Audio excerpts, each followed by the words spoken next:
സയ്യിദ് പണിക്കർ, ഹസ്കർ പറഞ്ഞ കാര്യം അതിൽ ആ 722 ബി ക്ലോസ് എന്നുള്ളതാണ് എൻ്റെ ഓർമ്മയിൽ നിന്ന് പറയുകയാണ്.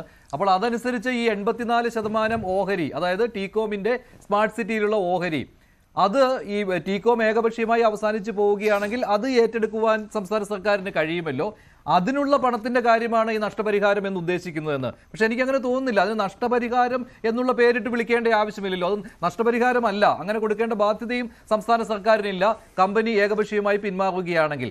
ഇത്തരത്തിലുള്ള വിശദീകരണങ്ങളിലേക്കൊക്കെ പോവുക എന്ന് പറയുമ്പോൾ ഇത് തികച്ചും അവ്യക്തമായിട്ട് സർക്കാരിൽ നിന്ന് അഭിപ്രായ പഠനങ്ങൾ വരുന്നത് കൊണ്ടല്ലേ. പി രാജീവ് പറഞ്ഞതിൽ ഒന്നും അടങ്ങിയിട്ടില്ല, ഒന്നും മനസ്സിലാകാത്തതാണ്. അതുപോലെ തന്നെ മന്ത്രിസഭാ യോഗത്തിന്റെ വാർത്താക്കുറിപ്പിലും ഇക്കാര്യത്തിലൊരു വ്യക്തതയുമില്ല.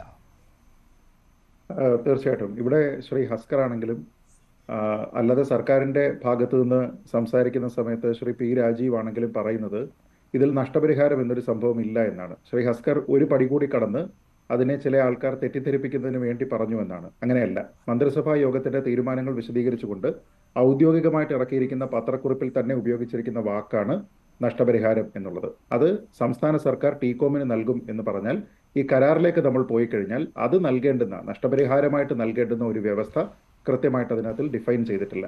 പിന്നെ ആകെയുള്ളത് നമ്മുടെ ഭാഗത്തു നിന്ന് ഡിഫോൾട്ട് വരുത്തിയാൽ, അതല്ലെങ്കിൽ ടീകോമിന്റെ ഭാഗത്തു നിന്ന് ഡിഫോൾട്ട് വരുത്തിയാൽ നമ്മൾ നേരത്തെ പറഞ്ഞിരിക്കുന്നത് പോലെയുള്ള ക്ലോസുകൾ വെച്ചിട്ട് ആർക്ക് ഏത് കണ്ടീഷനിൽ പണം കൊടുക്കണം എന്നുള്ളതാണ് ഇവിടെ തീരുമാനിക്കുന്നത്.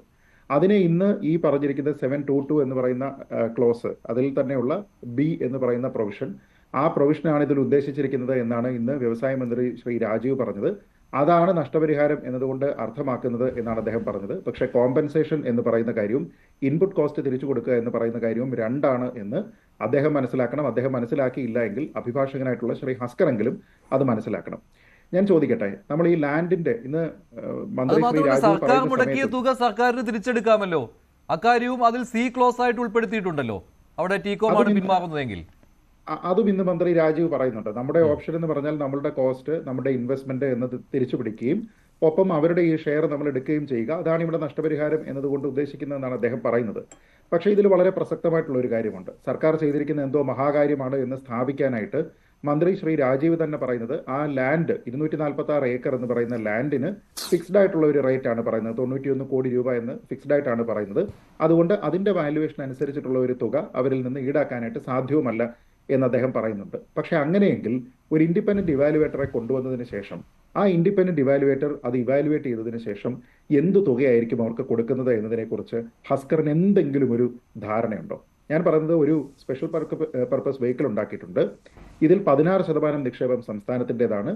വലിയ നിക്ഷേപം എന്ന് പറയുന്നത് ടീകോമിൻ്റെതാണ്, 84%. അപ്പം നമ്മൾ ഇവിടെ പോകുന്നത് ABC എന്നുള്ള 3 ക്ലോസുകളിൽ ബിയും സിയുമാണ്. സിയിലാണ് പറയുന്നത് നമ്മുടെ ഇൻവെസ്റ്റ്മെന്റും കോസ്റ്റും നമ്മൾ റിക്കവർ ചെയ്യും, അത് ചെറിയ തുകയായിരിക്കാം.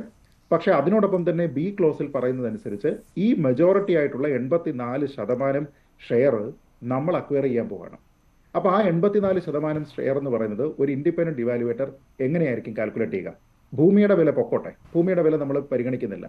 പക്ഷെ അല്ലാതെ എന്താ നോക്കുക, കൊച്ചിയിൽ IT-ക്ക് ഏറ്റവും അനുയോജ്യമായിട്ടുള്ള കണ്ണായ സ്ഥലത്ത് 88 ലക്ഷം സ്ക്വയർ ഫീറ്റ് ബിൽട്ടപ്പ് സ്പേസ് IT-ക്ക് വേണ്ടി, അതിൽ ITESന് സ്പെസിഫിക് ആയിട്ട് 62 ലക്ഷം സ്ക്വയർ ഫീറ്റ് സ്ഥലം വിഭാവനം ചെയ്തിരിക്കുന്ന, ഏതാണ്ട് 1 ലക്ഷത്തിനടുത്ത് തൊഴിലവസരങ്ങൾ നൽകുന്ന 246 ഏക്കർ സ്ഥലത്ത്, കണ്ണായ സ്ഥലത്ത് പ്രവർത്തിക്കുന്ന ഒരു സ്ഥാപനത്തിന്റെ 84% ഷെയർ വാങ്ങാൻ പോവാം.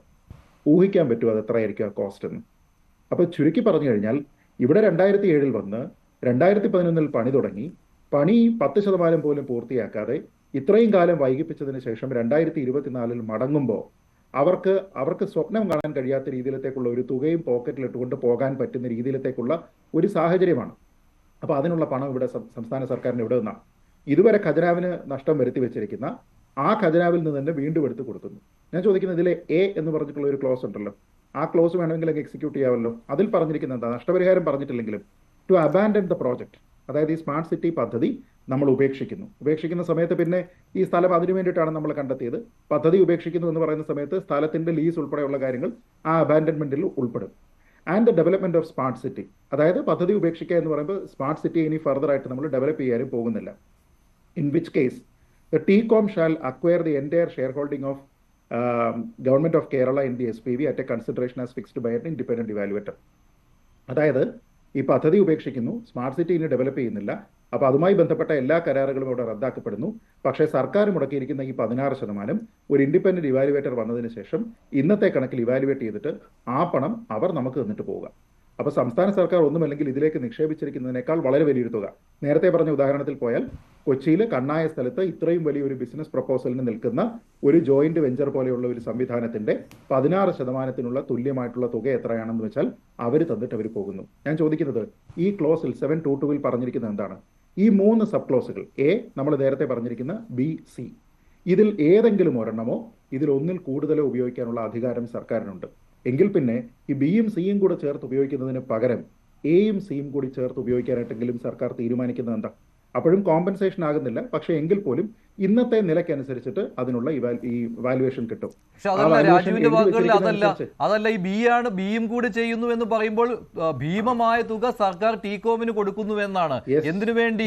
അതിലും ആ ബി ക്ലോസിൽ പ്രത്യേകം പറയുന്നുണ്ട് ഇത് എന്തിനു വേണ്ടിയാണ് ബി ക്ലോസ് എഴുതി ഉണ്ടാക്കിയത്, എന്തിനു വേണ്ടിയാണ്. അതിൽ അനുബന്ധമായിട്ട് അവസാനമായിട്ട് പറയുന്ന കാര്യം മറ്റ് നിയമ നടപടികളിലേക്ക് ടീകോം പോകരുത് എന്നുള്ളതാണ്, അല്ലെ? ആ ഭൂമിയിന്മേൽ ഒരു അവകാശവാദവും ടീകോം ഉന്നയിക്കാൻ പാടില്ല എന്ന കാര്യം കൂടി എഴുതി വെച്ചിട്ടുണ്ട്. ഇപ്പോൾ വ്യവസായ മന്ത്രി പറയുകയാണ് ഇതിലെ നൂലാമാലകൾ ഒഴിവാക്കുന്നതിന് വേണ്ടിയാണ്, ഭൂമി കൈമാറ്റത്തിലെ ഈ നൂലാമാലകൾ ഒഴിവാക്കുന്നതിന് വേണ്ടിയാണ് സർക്കാർ ഈ രീതിയിലൊരു സമിതിയെ വെച്ച് നഷ്ടപരിഹാരം നിശ്ചയിച്ചു നൽകാൻ തീരുമാനിച്ചിരിക്കുന്നത് എന്ന്. എന്തിനാണ് സർക്കാർ ഇങ്ങനെ വഴങ്ങാൻ പോകുന്നത്? അല്ല, അത് ശുദ്ധ അസംബന്ധമാണ്. കാരണം എന്താണെന്ന് വെച്ചാൽ ആദ്യത്തെ ക്ലോസിൽ തന്നെ പറയുന്നതനുസരിച്ച് ടു അബാൻഡൻ ദ പ്രോജക്റ്റ്, ഈ പ്രോജക്റ്റ് തന്നെ നമ്മൾ ഉപേക്ഷിക്കുകയാണ്. പ്രോജക്റ്റ് ഉപേക്ഷിക്കുകയാണ് എന്ന് പറഞ്ഞു കഴിഞ്ഞാൽ പിന്നെ ആ കോൺട്രാക്റ്റിന് വിലയില്ലാതാകും, ഈ 2 പാർട്ടിയും അതിൽ നിന്ന് എക്സിറ്റ് ആകും. ഈ ഭൂമി എന്ന് പറയുന്നത് മറ്റൊരു പർപ്പസിന് ഉപയോഗിക്കാനും പറ്റില്ല. ആ ഭൂമിയും അങ്ങനെയാണെങ്കിൽ ഈ കോൺട്രാക്ട് റദ്ദാവുന്നതോടുകൂടി അത് അവിടെ ഇല്ലാതാവുകയാണ്. ആ ഭൂമിക്ക് ഫിക്സ്ഡ് ആയിട്ടുള്ള ഒരു എമൗണ്ട് അവിടെ നേരത്തെ തീരുമാനിക്കുകയും ചെയ്തിട്ടുണ്ട്. അപ്പോൾ അങ്ങനെയാണെങ്കിൽ ഇവർക്ക് എയും സിയും ഉപയോഗിക്കാം, സർക്കാരിന്റെ കോസ്റ്റ് റിക്കവർ ചെയ്യുകയും ചെയ്യാം. ഒപ്പം 16% നിർബന്ധമായിട്ട് ഈ ഇൻഡിപെൻഡന്റ് ഇവാലുവേറ്റർ പറയുന്നതനുസരിച്ചിട്ട് അവർ വാങ്ങണം എന്ന് പറയാം. ഞാൻ ചോദിക്കുന്നത്, ഈ ഇൻഡിപെൻഡന്റ് വാലുവേറ്റർ വരുന്നതിന്റെ കാരണം എന്താണെന്ന് പറയൂ. നമ്മൾ ഇതിലെ ഈ പദ്ധതിയിലേക്ക് ഇൻവെസ്റ്റ് ചെയ്തിരിക്കുന്ന ആ തുക മാത്രം ഫേസ് വാല്യൂവിൽ തിരിച്ചു കൊടുക്കാനായിരുന്നുവെങ്കിൽ ഇൻഡിപെൻഡന്റ് വാലുവേറ്റർ വേണ്ട. ഇന്ന് ഈ പദ്ധതിയുടെ സ്കോപ്പ് എന്താണ്, ഇന്ന് ഇതിന്റെ സാധ്യതകൾ എന്താണ് എന്ന് മനസ്സിലാക്കി ഇന്നത്തെ വില നിശ്ചയിക്കുന്നതിന് വേണ്ടിയിട്ടാണ് ഇവാലുവേറ്റർ വരുന്നത്. അപ്പം നിശ്ചയമായിട്ടും ഈ 2007-ലെയോ 2011-ലെയോ വിലയല്ല ഇന്ന് അതിന് കിട്ടാനാവുന്നത്.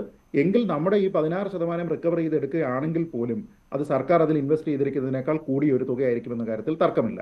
2, ഇങ്ങനെ നമ്മൾ അങ്ങോട്ട് പണം കൊടുത്ത് വിടാമെന്ന് തീരുമാനിക്കുന്ന സമയത്ത് ഈ മന്ത്രിസഭാ യോഗത്തിന്റെ തീരുമാനത്തിൽ തന്നെ പറയുന്നതനുസരിച്ച് നമ്മുടെ ഭാഗത്ത് വീഴ്ച ഉണ്ടെങ്കിലാണല്ലോ സാധാരണ അങ്ങോട്ട് പണം കൊടുക്കാൻ പോകുന്നത്.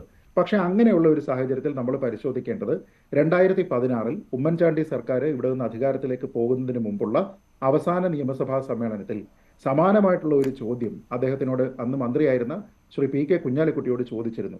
അതിൽ ടീകോം കമ്പനി കരാർ ലംഘനം നടത്തിയിട്ടുണ്ടെങ്കിൽ എന്ത് നടപടിയാണ് സ്വീകരിച്ചതെന്ന് വ്യക്തമാക്കാമോ എന്ന് ചോദിക്കുകയാണ്. ഇതിന്റെ ഡേറ്റ് ഫെബ്രുവരി 17, 2016 അന്ന് അദ്ദേഹത്തിന്റെ മറുപടി, ഫ്രെയിംവർക്ക് എഗ്രിമെന്റിലെ വ്യവസ്ഥകൾ ലംഘിച്ചതായി ഇതേവരെ സർക്കാരിന്റെ ശ്രദ്ധയിൽപ്പെട്ടിട്ടില്ല എന്നാണ്. എന്ന് വെച്ചാൽ 2016-ൽ സർക്കാരിന്റെ ശ്രദ്ധയിൽ ഇങ്ങനെ ഒരു വയലേഷൻ വന്നിട്ടില്ല. കാരണം ആ സമയത്താണ് ഈ 6.5 ലക്ഷം സ്ക്വയർ ഫീറ്റിന്റെ ഫേസ് 1 ഉദ്ഘാടനം ചെയ്യുന്നത്. ഇതേപോലെ തന്നെ പിന്നീട് Suresh Kurup, K S Saleekha, C Raveendranath, A M Arif എന്നിവർ ഇതേ സമയത്ത് ഇതേ സമ്മേളനത്തിൽ തന്നെ ചോദിച്ച മറ്റൊരു ചോദ്യമുണ്ട്. ഈ പദ്ധതി കരാർ അനുസരിച്ച് പുരോഗതിയിലേക്ക് എത്തുന്നതിന് സാധ്യമാകാത്തപ്പോഴും, അതായത് ഡിലേ ഉണ്ട് എന്നുള്ളത് അവർക്കറിയാം, നിർമ്മാണ കമ്പനിക്ക് ലാഭം കൊയ്യുന്നതിന് സാഹചര്യം ഒരുക്കുന്നതിലാണ് സർക്കാർ താല്പര്യം കാട്ടിയതെന്ന ആക്ഷേപത്തിന്റെ നിലപാട് വ്യക്തമാക്കാമോ എന്ന് ചോദിക്കുന്ന സമയത്ത് അത്തരത്തിലുള്ള ഒരു ആക്ഷേപം ഉണ്ടായിട്ടില്ല എന്നാണ് മന്ത്രി കുഞ്ഞാലിക്കുട്ടി പറയുന്നത്. ശ്രീ എ എം ആരിഫ് ഉൾപ്പെടെ ഈ ആൾക്കാരെല്ലാവരും 2016-ൽ ഈ ചോദ്യം ചോദിച്ചിട്ടുണ്ടെങ്കിൽ അന്ന് തന്നെ സർക്കാരിന് മറ്റുള്ളവർക്ക് ലാഭം ഉണ്ടാക്കുന്നതിന് വേണ്ടിയിട്ടുള്ള ഒരു നിലപാടുണ്ട് എന്നായിരുന്നു അവരുടെ സമീപനമെങ്കിൽ ഈ 8 വർഷം കഴിഞ്ഞതിന് ശേഷം പിന്നീട് അവിടെ നിന്ന് ഒരു ഇഞ്ച് മുന്നോട്ട് പോകാത്ത ഒരു പദ്ധതിയെക്കുറിച്ച് ഈ പറയുന്ന നേതാക്കന്മാർക്ക്, രവീന്ദ്രനാഥൊക്കെ കഴിഞ്ഞ തെരഞ്ഞെടുപ്പിൽ മത്സരിച്ചതാണ്, ആരിഫ് കഴിഞ്ഞ തെരഞ്ഞെടുപ്പിൽ മത്സരിച്ചതാണ്, ഇങ്ങനെ CPM-ന്റെ സജീവ പോരാളികളായിട്ട് നിൽക്കുന്ന ഈ ആൾക്കാർ ഈ കഴിഞ്ഞ 8 വർഷത്തിൽ ഒരു ഇഞ്ച് മുന്നോട്ട് പോകാത്ത സാഹചര്യത്തിൽ സംസ്ഥാന സർക്കാർ ഈ നിർമ്മാണ കമ്പനിയുടെ ഇംഗിതത്തിനൊത്ത് പെരുമാറുകയായിരുന്നു എന്ന് പറയുമോ? ഇപ്പോൾ ഈ ഒരു പിന്മാറ്റം എന്ന് പറയുന്നത് പോലും ആ രീതിയിലത്തേക്ക് അവർ പറയുമോ? ശ്രീ CR നീലകണ്ഠൻ നിരീക്ഷിച്ചിരുന്നു, ഇത് സംസ്ഥാന സർക്കാരിന്റെ വീഴ്ചയായിട്ട് വന്നിരിക്കുകയാണ്, അതുകൊണ്ട് കമ്പനിക്ക് അത്തരം കാര്യങ്ങൾ ആവശ്യപ്പെടാമെന്ന്. അതാണല്ലോ ഇപ്പോൾ മന്ത്രിയും പറയുന്ന, ഒരു സമവായത്തിന്റെ ടേബിളിലേക്കാണ് പോയിരിക്കുന്നത് എന്ന്. അപ്പോൾ നമ്മളൊക്കെ എന്ത് മനസ്സിലാക്കണം? സർക്കാരിനും വീഴ്ച പറ്റിയിട്ടുണ്ട് ഇക്കാര്യത്തിൽ എന്നാണല്ലോ. അത് സമ്മതിക്കുന്ന പോലെ ആയില്ലേ? സർക്കാർ പേടിക്കുന്നു ഈ ഭൂമി അത് ടീകോമിന്റെ കയ്യിലായി പോകും, അല്ലെങ്കിൽ അത് നിയമ നടപടികളിലേക്ക് പോകും, അത് വെറുതെ അവിടെ കിടന്നു പോകും എന്നാണ്. മറ്റൊരാവശ്യത്തിന് ഉപയോഗിക്കാൻ പറ്റില്ല എന്നാണ്. ഇതൊരു ഭൂമി കച്ചവടമാണ് എന്ന ആദ്യം തന്നെ ആരോപണം ഉയർന്നതാണ്. അതിലേക്ക് കാര്യങ്ങൾ വരികയല്ലേ ശ്രീജിത്ത് പണിക്കർ? അങ്ങനെയും വിശ്വസിക്കേണ്ടി വരില്ലേ? അല്ല, നിശ്ചയമായും. കാരണം ഇതിപ്പോ ഈ 246 ഏക്കറുമായി ബന്ധപ്പെട്ടാണ്. അതിലാരും തന്നെ ബുദ്ധിമുട്ടേണ്ടുന്ന കാര്യമില്ല. അത് വ്യവസ്ഥകൾ അനുസരിച്ച് മാത്രമായിരിക്കും ആ ഭൂമി കൈകാര്യം ചെയ്യുക. അത് സർക്കാർ അല്ലെങ്കിൽ പൊതുമേഖലാ സ്ഥാപനം, അതല്ലെങ്കിൽ ലുലു പോലെയുള്ള ഡെവലപ്പർമാരൊക്കെ തന്നെ ആയിരിക്കും അവിടെ നിർമ്മാണ പ്രവർത്തനങ്ങളുമായിട്ട് മുന്നോട്ട് പോകുന്നത് എന്ന് ഇന്ന് ശ്രീ രാജീവ് പറയുന്നുണ്ട്. അപ്പം ലുലു അതിലേതെങ്കിലും രീതിയിലത്തേക്കുള്ള താല്പര്യം പ്രകടിപ്പിച്ചിട്ടുണ്ടോ? അദ്ദേഹം മറ്റ് 2 കമ്പനികളുടെ കാര്യം പറയുന്നുണ്ട്. അവരെന്തെങ്കിലും താല്പര്യം പ്രകടിപ്പിച്ചിട്ടുണ്ടോ? ഈ കാര്യമൊന്നും നമുക്കറിയില്ല. മന്ത്രി രാജീവിന് ആ ഇൻഫർമേഷൻ എവിടെ നിന്ന് കിട്ടിയതാണ് എന്ന് എനിക്കറിയില്ല. ഇനി വെറുതെ ചിലപ്പോൾ ഉദാഹരണം പറഞ്ഞതുമാകാം. പക്ഷെ എന്താണെങ്കിലും ഞാൻ പറയുന്നത്, ഇവിടെ പറഞ്ഞിരിക്കുന്ന കാര്യത്തിൽ ഒരു ആർബിട്രേഷനെ ഭയന്നുകൊണ്ട് ഈ 246 ഏക്കർ കൊണ്ട് കുറേയധികം കമ്പനികളിൽ കൂടി ചെറുപ്പക്കാരുടെ തൊഴിലവസരം ഇല്ലാതെയാകും എന്നുള്ള കൺസിഡറേഷനാണ് നിങ്ങൾക്കുള്ളത് എങ്കിൽ 2016 മുതൽ നിങ്ങൾ ഈ 8 വർഷം എന്ത് ചെയ്തു? ഈ 8 വർഷം ഇവിടെ വേറെ കമ്പനികൾ വന്നില്ലേ? ഈ 8 വർഷം ഇവിടെ പഠിച്ചിറങ്ങിയിരിക്കുന്ന തൊഴിലവസരം നോക്കുന്ന നിരവധിയായിട്ടുള്ള വിദ്യാർത്ഥികൾ ഉണ്ടായിരുന്നു. അവരുടെ സങ്കടം നിങ്ങൾ കണ്ടില്ലേ? 8 വർഷം കഴിഞ്ഞതിന് ശേഷം പൊടുന്നനെയാണോ നിങ്ങൾ ഈ പറയുന്ന 100ഓ 1000ഓ കമ്പനികൾ വന്നത്? ഒരൊറ്റ ദിവസമാണോ ഇത്രത്തോളം ചെറുപ്പക്കാർക്ക് ഇവിടെ തൊഴിൽ ആവശ്യമുണ്ട് എന്ന തിരിച്ചറിവിലേക്ക് നിങ്ങൾ എത്തിയിരിക്കുന്നത്? അപ്പോൾ പറയുന്ന ന്യായം നോക്കണം. ആർബിട്രേഷനെ ഭയന്നുകൊണ്ട്, അതുമൂലമുണ്ടാകുന്ന കാലതാമസത്തിനെ ഭയന്നുകൊണ്ട്, നമ്മുടെ പ്രോപ്പർട്ടി ഇൻഡോറിൽ കേസ് നടക്കുകയാണ്, ഇതേപോലെ തന്നെ മറ്റൊരു പ്രോപ്പർട്ടി, അതുകൊണ്ട് അങ്ങനെയാവാൻ നമ്മൾ ആഗ്രഹിക്കുന്നില്ല എന്ന് പറയുമ്പോൾ സർക്കാർ പ്രോപ്പർട്ടികളുമായി ബന്ധപ്പെട്ട് എത്രത്തോളം പ്രൈവറ്റ് ആയിട്ട് പിന്നെ വ്യക്തികളായിട്ടുള്ള ആൾക്കാരോട്, സ്ഥാപനങ്ങളായിട്ടുള്ള ആൾക്കാരോട് ആർബിട്രേഷനിൽ ഏർപ്പെട്ടിട്ടുണ്ട്? ആ സ്ഥലങ്ങളിലെല്ലാം തന്നെ നമുക്ക് അമിക്കബിൾ ആയിട്ടുള്ള ഒരു സെറ്റിൽമെന്റിലേക്ക് വരാം എന്ന തീരുമാനമെടുത്തിട്ടുണ്ടോ? അങ്ങനെ എടുത്തിരിക്കുന്ന എത്ര ഉദാഹരണങ്ങൾ നമ്മുടെ മുന്നിലുണ്ട്. കടുംപിടുത്തം കാണിച്ചിരിക്കുന്ന, അവിടെ ഒന്നും നടന്നില്ലെങ്കിൽ നടക്കണ്ട എന്ന് പറഞ്ഞ് ഭാർഗവി നിലയം പോലെ കിടക്കുന്ന പ്രോപ്പർട്ടികൾ എത്രത്തോളം സർക്കാരിനുണ്ട്? അപ്പൊ അതിലൊന്നും ഇല്ലാത്ത ഒരു സ്പെഷ്യൽ ഇൻട്രസ്റ്റ് ഈ 246 ഏക്കറിൽ ഉണ്ടെങ്കിൽ ഇതിനെ ഭാർഗവി നിലയമാക്കാൻ ആഗ്രഹിക്കുന്നില്ല. കാരണം ഇത് കണ്ണായ സ്ഥലത്ത് കിടക്കുന്നതാണ്. ഇതുകൊണ്ട് സർക്കാരിന് മറ്റു പ്ലാനുകളുണ്ട് എന്ന് മാത്രമേ മനസ്സിലാകൂ. ഇനി ഇതിൽ നിന്ന് പിന്മാറുകയാണെന്ന് പറഞ്ഞിട്ട് ഈ കമ്പനി തന്നെ നോട്ടീസ് കൊടുത്തു കഴിഞ്ഞാൽ ഈ വിഡ്രോവൽ ഇന്റന്റ് എന്ന് പറഞ്ഞ ആ കമ്പനിയുടേതല്ലേ? പിന്നെന്തിനാണ് നമ്മൾ അവരെയും കൂടെ ചേർത്തുകൊണ്ട് സംയുക്തമായിട്ടുള്ള ഒരു എക്സിറ്റ് പോളിസി ഉണ്ടാക്കുന്നത്? ഈ കോൺട്രാക്റ്റിൽ എങ്ങും തന്നെ ഇങ്ങനത്തെ ഒരു എക്സിറ്റ് പോളിസി പറയുന്നില്ലല്ലോ. ആർബിട്രേഷനിലേക്ക് നിങ്ങൾ പോയി കഴിഞ്ഞാൽ നിങ്ങൾക്ക് മ്യൂച്വലി ഓരോ ആർബിട്രേറ്ററെ കൊണ്ടുവരാം. എന്നിട്ട് അവർ രണ്ടുപേരും കൂടെ ചേർന്ന് മൂന്നാമതൊരു ആർബിട്രേറ്ററെ തീരുമാനിക്കുന്നു. എന്നിട്ട് അവർ വ്യവസ്ഥകൾ ചർച്ച ചെയ്യുന്നു എന്നാണ്. അല്ലാതെ അതിൽ ഈ പറഞ്ഞിരിക്കുന്ന സമിതികളെ രൂപീകരിക്കുകയോ ഇത്തരത്തിലുള്ള കാര്യങ്ങൾ ചെയ്യുകയോ ഒന്നുമല്ല. ഇവിടെ സർക്കാർ തന്നെ പറയുകയാണ് നമ്മൾ തീരുമാനിച്ചു കഴിഞ്ഞു. നോക്ക്, ഇതിൽ 2 സമിതി പറയുന്നുണ്ട്. ചീഫ് സെക്രട്ടറി അധ്യക്ഷയായിട്ടുള്ള ഒരു സമിതിയുടെ ശുപാർശയെ പറ്റി പറയുന്നുണ്ട്. പിന്നെ നമ്മൾ പറയുന്ന രണ്ടാമത് ഇപ്പോൾ രൂപീകരിച്ചിരിക്കുന്ന സമിതി. ഞാൻ ചോദിക്കുന്ന ഈ സമിതികളൊക്കെ എന്ത് തീരുമാനം എടുക്കാൻ പോവാ? സർക്കാർ ഓൾറെഡി പറഞ്ഞിരിക്കുന്നു ജോയിന്റ് ആയിട്ടുള്ള ഒരു എക്സിറ്റ് പ്ലാൻ, ഒരു പോളിസി ഉണ്ടാക്കണം. എന്നിട്ട് നമ്മൾ അവർക്ക് നഷ്ടപരിഹാരം കൊടുക്കണം. ആ നഷ്ടപരിഹാര തുക തീരുമാനിക്കുന്നതിന് ഇവാലുവേറ്റർ ഉണ്ട്. പിന്നെ ഈ സമിതികൾ എന്താ തീരുമാനിക്കാൻ പോകുന്നത്? ഇവർ പറയുമോ ഇത്രയും പൈസ കൊടുക്കണ്ട എന്ന് ഈ സമിതി പറയുമോ? അതിനുള്ള പ്രൊവിഷൻ ഈ കരാറിലില്ല. കോൺട്രാക്ച്വൽ ആയിട്ടുള്ള കാര്യങ്ങൾ മാത്രമേ നടത്താൻ കഴിയുകയുള്ളൂ. പിന്നെ എന്തിനാണ് ഈ സമിതിയൊക്കെ ഉണ്ടാക്കുന്നത് എന്ന് എനിക്ക് മനസ്സിലാകുന്നില്ല. അപ്പൊ ഇതിൽ ഉദ്ദേശശുദ്ധിയാണ് പ്രശ്നം. ഉദ്ദേശശുദ്ധി ചോദ്യം ചെയ്യപ്പെടും. ഈ പറഞ്ഞിരിക്കുന്ന വിശദീകരണം ഒന്നും തന്നെ തൃപ്തികരമല്ല. പി രാജീവ്